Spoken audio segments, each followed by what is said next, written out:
बलराम की मृत्यु कैसे हुई थी? आखिर भगवान आदि शेष के अवतार बलराम की मृत्यु कैसे हुई?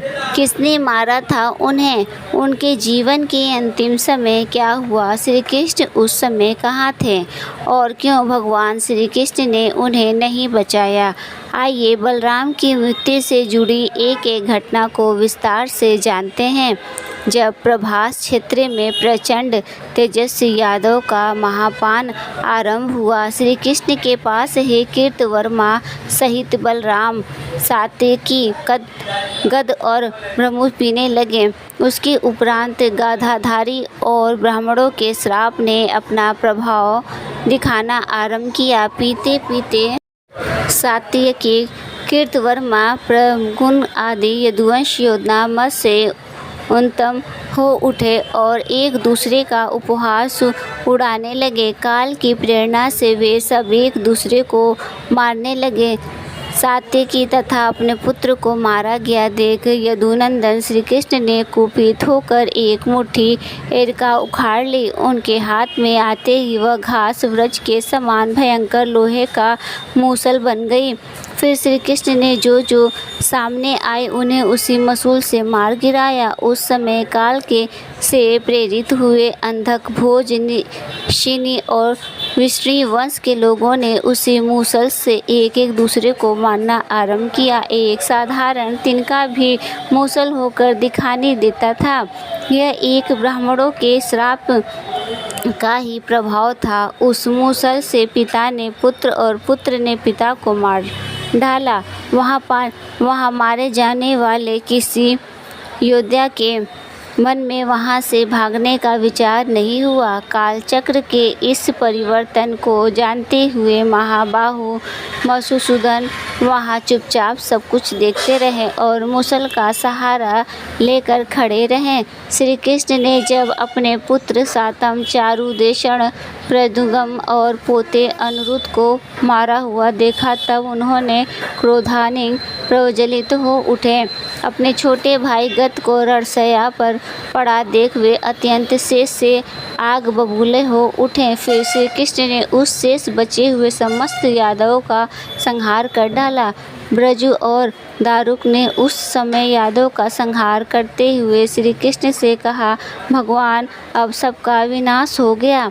इनमें से अधिकांश तो आपके हाथों मारे गए हैं। जब बलराम जी का पता लगाइए, अब हम तीनों उधर ही चले जिधर बलराम जी गए। तदंतर दारुक, बब्रू और भगवान श्री कृष्ण तीनों ही बलराम जी के चरण चिन्ह देकर हुए वहाँ चले दिए। थोड़ी ही देर बाद उन्होंने अत्यंत पराक्रमी बलराम जी को एक वृक्ष के नीचे ध्यानस्थ देखा। उन महानुभाव के पास पहुंचकर श्री कृष्ण ने तत्काल दारुक और आज्ञा दी, तुम शीघ्र ही कुरु देश की राजधानी हस्तिनापुर में जाकर अर्जुन को यादव के इस महासंहार का सारा समाचार कह सुनाओ।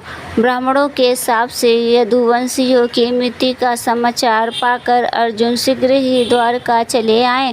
दारुक के चले जाने पर भगवान श्री कृष्ण ने अपने निकट खड़े हुए प्रभु से कहा, आप स्त्रियों की रक्षा के लिए शीघ्र ही द्वारका को चले जाइए। कहीं ऐसा न हो कि डाकू धन की लालच से उनकी हत्या कर डाले। श्री कृष्ण की आज्ञा पाकर बब्रू वहाँ से प्रस्थित हुए। वे मदिरा के मद से आतुर थे कि भाई वधुओं के वश से भी अत्यंत शोक पीड़ित थे। वे श्री कृष्ण के निकट अभी विश्राम कर ही रहे थे कि ब्राह्मणों के शाप के प्रभाव से उत्पन्न हुआ एक महान दुर्धन मूसल किसी वरदान के ब्रह्मांड से लगा हुआ सहसा उनके ऊपर आकर गिरा। उसने तुरंत ही उसके प्राण के लिए बब्रू को मार गया।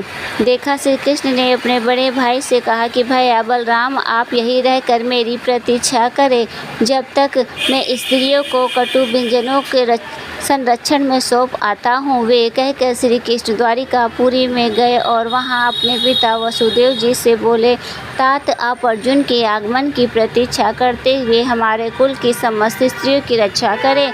इस समय बलराम जी मेरी राह देखते हुए वन के भीतर बैठे हैं। मैंने इस समय यह यदुवंशियों का विनाश देखा है और पूर्व काल में कुरुकुल के श्रेष्ठ राजाओं का संहार देख चुका हूँ। अब मैं उन यादव वीरों के बिना उनकी इस पूरी को देखने में भी असमर्थ हूँ। वन में जाकर मैं बलराम जी के साथ तपस्या करूँगा।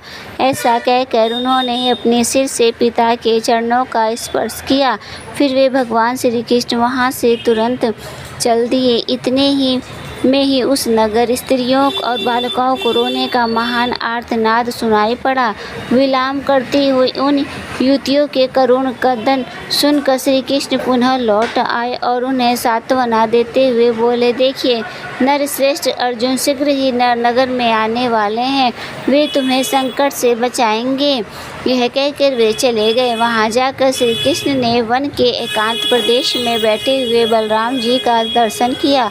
बलराम जी योग युक्त होकर समाधि लगाए बैठे थे। श्री कृष्ण ने उनके मुख से एक श्रेष्ठ वड़ के विशाल काय सर्प को निकलते देखा। उनसे देखा जाता हुआ वह महानुभाव नाग जिस और महासागर था उसी मार्ग पर चल दिया। वह अपने पूर्व शरीर को त्याग कर इस रूप में प्रकट हुआ था। उसके सहस्रों मस्तक थे। उसका विशाल शरीर पर्वत के विस्तार सा जान पड़ता था। उसके मुख की कांति लाल रंग की थी। समुद्र ने स्वयं प्रकट होकर उस नाग का साक्षात भगवान अत्यंत का भली भांति स्वागत किया। दिव्य नागों और पवित्र सरिताओं ने भी उनका सत्कार किया।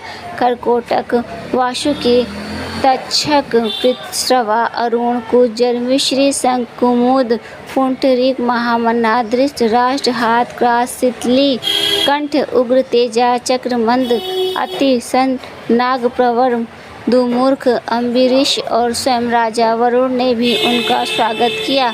उपयुक्त सब लोगों ने आगे बढ़कर उनकी अगवानी की, स्वागतपूर्वक अभिनंदन किया और अर्घपाद आदि का उपचारों द्वारा उनकी पूजा संपन्न की। भाई बलराम की मृत्यु अर्थात परम धाम पधारने के पश्चात देवदर्शी भगवान श्री कृष्ण कुछ सोचते विचारते हुए उसे सुने और वन विचरने लगे। फिर वे श्रेष्ठ तेज वाले भगवान पृथ्वी पर बैठ गए। बलराम की मृत्यु पर श्री कृष्ण उदास हो गए थे। भगवान श्री कृष्ण संपूर्ण अर्थों के तत्ववेता और अविनाशी देवता हैं, तो भी उस समय उन्होंने देह मोक्ष या इहलौकिक लीला का संवरण करने के लिए किसी निमित्त के प्राप्त होने की इच्छा की। फिर वे मन, वाणी और इंद्रियों का निरोध करके महायोग समाधि का आश्रम लेकर पृथ्वी पर लेट गए। उसी समय जरा नामक एक भयंकर वैधा मृगों को मार ले जाने की इच्छा से उस स्थान पर आया। उस समय श्री कृष्ण योग युक्त होकर सो रहे थे। मृगों में आसक्त हुए उस व्याधा ने श्री कृष्ण को भी मृग की समझा और बड़ी उतावली के साथ बाढ़ मारकर उनके पैर के तलवे में घाव कर दिया। फिर उस मृग को पकड़ने के लिए जब वो निकट आया तब योग में स्थित चार भुजाएं वाले पीताम्बर धारी पुरुष भगवान श्री कृष्ण पर उसकी दृष्टि पड़ी। अब तो जरा अपने को अपराधी मानकर मन ही मन बहुत डर गया। उसने भगवान श्री कृष्ण के दोनों पैर पकड़ लिए। तब महात्मा श्री कृष्ण ने उसे आसन दिया और अपनी कांति से पृथ्वी को एक आकाश को व्याप्त करते हुए वे अर्धलोक में अपने परम धाम को चले गए। अंतरिक्ष में पहुंचकर पर इंद्र, अश्वनी कुमार, रुद्र, आदित्य, वसु, विश्वदेव, मुनि, सिद्ध, अप्सराओं सहित मुख्य मुख्य गंधर्वों ने आगे बढ़कर भगवान का स्वागत किया और इस प्रकार बलराम की मृत्यु के पश्चात श्री कृष्ण भी परम धाम को पधारे। वास्तव में बलराम की मृत्यु नहीं बल्कि वे भी श्री कृष्ण की तरह ही परम धाम को पधारे थे। जय श्री कृष्ण। दोस्तों हमारे द्वारा दी गई ये वीडियो आपको कैसी लगी कृपया कमेंट बॉक्स में ज़रूर बताएं। वीडियो पसंद आए तो वीडियो को लाइक करें और चैनल को सब्सक्राइब करना ना भूलें। फिर मिलते हैं हम नेक्स्ट वीडियो के साथ। तब तक के लिए धन्यवाद।